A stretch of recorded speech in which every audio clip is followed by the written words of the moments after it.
అనుకోని కొన్ని కారణాల వల్ల ఈ సినిమా ఇంకాస్త బెటర్గా తీద్దామన్న ఉద్దేశంతోని మార్చి 27 నుంచి ఏప్రిల్ 30కి పోస్ట్ పోన్ అయిందండి. అంటే దాదాపు ఒక నెల రోజులు పైచిలకు ఈ సినిమా అనేది పోస్ట్ పోన్ అయిందనమాట.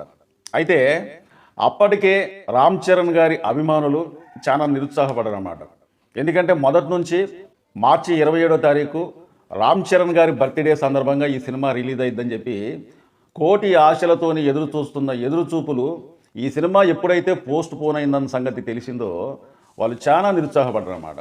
కానీ ఈ మధ్య కాలంలో సోషల్ మీడియాలో కొన్ని కథనాలు చూస్తూ ఉంటే నేను కూడా నిజమేనేమో, అంటే ఈ సినిమా షూటింగ్ అనేది ఇంకా బ్యాలెన్స్ మిగిలింది కాబట్టి అనుకున్న సమయానికి ఈ సినిమా ఒకవేళ అందించలేకపోతున్నారేమో, పోస్ట్ పోన్ అయిందేమో అని అనుకున్నాను. కానీ దాని గురించి నేను వీడియో చేయలే. ఎందుకంటే నిజాలు తెలిసిన తర్వాత, అసలు ఇది రూమర్సా లేదా నిజంగానే ఈ సినిమా పోస్ట్ పోన్ అవుతుందా తెలిసిన తర్వాత అప్పుడు ఒక వీడియో చేద్దామన్న ఉద్దేశంతో నేను ఇందులోకి ఆగాను అనమాట. పెద్ద సినిమా